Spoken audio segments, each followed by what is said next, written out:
to welcome to our family celebration Dr. Malcolm Cash. Dr. Cash. He will speak on the significance of the Tyler history as it's related to the documenting and telling of Black stories. Dr. Cash, welcome.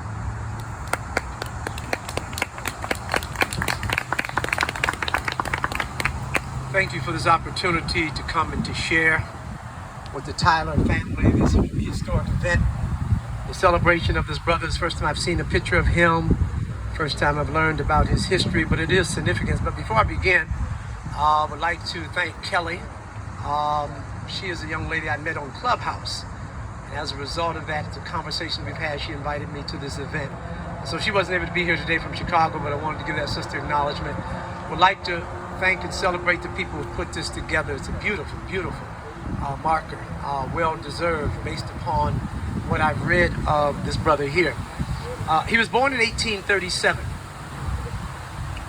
The next year after he was born, Frederick Douglass escaped from slavery in the state of Maryland. That's important to put in context the barriers that this brother and his family, and so many Africans in America faced at that historic time. By the time he was 11 years of age, Harriet Tubman escaped slavery, also from the state of Maryland.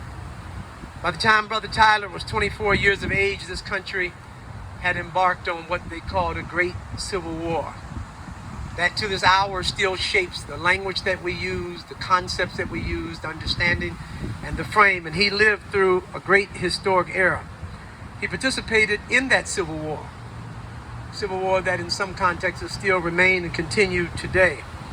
If you look at this picture, it's a man clearly of dignity, clearly a man of great insight and wisdom, looking at the family outline of what they were able to achieve. Briefly, what I heard Karen say about, I believe it was her great-grandfather, great-great-grandfather, and then his son and their 13 children. So it is a tribute because what it suggests to us, you got to keep in mind, in 1955, when Rosa Parks refused to stand up that day, that was not a national movement, that was a local event.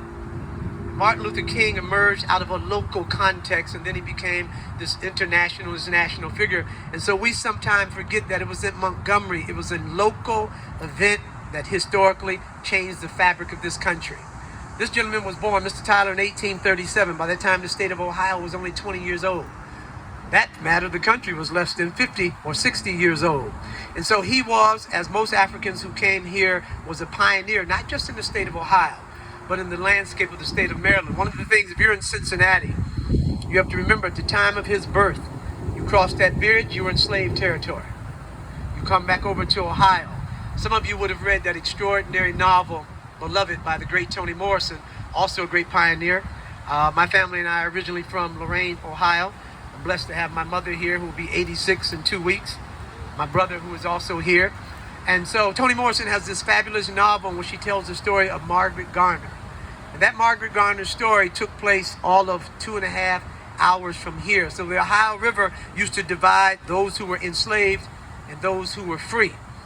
The fact that this gentleman spent so much of his free time as an abolitionist, and I call him an abolitionist because anybody who was working for the freedom of enslaved people was an abolitionist. Sometimes we think of an abolitionist solely as an individual who was on the Underground Railroad, ducking and dodging. That too was a celebration.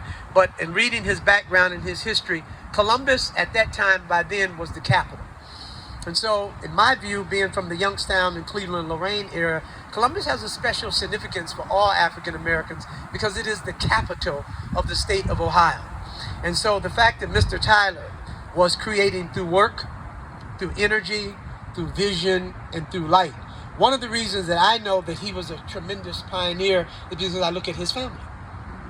To have continued the legacy nearly 200 years later, still serving their community, putting up markers. And that marker says the Tyler family legacy, but I'm reading it says the African American family legacy. It says the American family legacy. It says the freedom family legacy. It says the transformation freedom legacy of the people of this city, the people of this state. And so this gentleman is to be praised. He is to be celebrated. But the real celebration for me is when you behave and you act out the continuation of the history of those people. I don't celebrate Martin Luther King with pictures on the wall. I celebrate Martin Luther King by trying to act like him. Martin Luther King's birthday came along and we'd think he was Duke Ellington. Everybody starts singing. He wasn't a singer. He was a preacher. Think about it. He was a man who at 15 graduated from high school. At 19 graduated from college. At 22, master's, 26, PhD, 34, I have a dream of putting a grave at 39. And whose back did he stand on? Whose shoulders did he stand on? None other than individuals like Mr. Tyler. But Mr. Tyler is proof that there was another tradition. If I understood and heard it correctly, he did not have a chance to go to college. Well, that means he's standing in the tradition of the great Malcolm X, who I'm named after, thank God for him. Because Malcolm X never graduated from high school because he never attended high school and he never went to college. And what he proved, what Frederick Douglass proved, what Ralph Ellison proved, and Lorraine Hansberry proved, it is not the formal degree that makes you, it is the formal connection to the struggle of the liberation of your people. And so what we have learned from Mr. Tyler is that you create a pathway, because the measurement of greatness is not tributes, it is not plaques, it is not awards, it is service.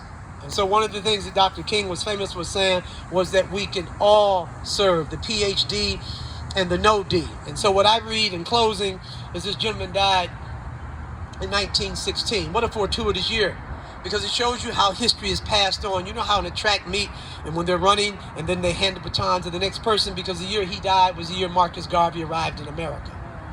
And so in 1916, a pivotal year, the year after Booker T. Washington had passed. So this gentleman was able to live in the era of Booker T. Washington, W.B. Du Bois, of the great Fred Douglass, of Harriet Tubman, of Sojourner Truth, of the great Abraham Lincoln. And so we are looking at a pillar, but we are looking at a post. The challenge I leave you for is, what will the legacy that you leave? The goal should not be to be famous in life. The goal should be to transform life.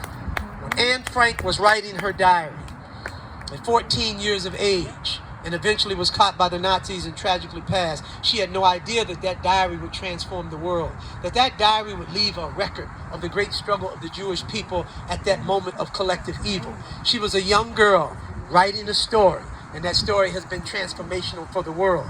This gentleman, when he was marching and organizing and standing, and when he did not know that we would be in Goodale Park in 2021.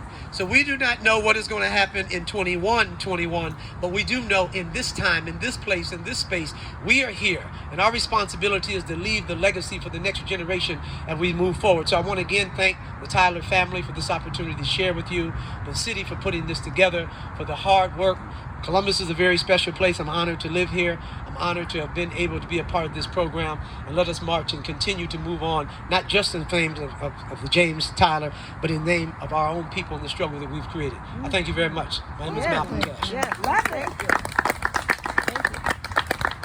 Dr. Cash, as a professor of African American Studies at The Ohio State University, we are very appreciative of your participation in our celebration today, and thank you for enlightening us on even further information about our ancestor. Thank you so much. I would like to say thank you to the City of Columbus, Columbus Recreation and Parks, the Ohio History Connection, Friends of Goodale Park, our family and friends for your support and for joining us today. You may stay to take pictures if you would like. Otherwise, please enjoy the rest of the evening and your weekend. And I'd like to say, personally, thank you, Karen. Thank you for coordinating all of this today. And I'd also like to say thank you to my other cousin who's watching us today, Kelly. We couldn't have done it without you. We miss you and we wish you were here. But we see you in that marker right there, and we know all the hard work that you did, along with your friend Stephen, to get that marker here. Thank you to everyone who participated today in our legacy. Have a wonderful evening.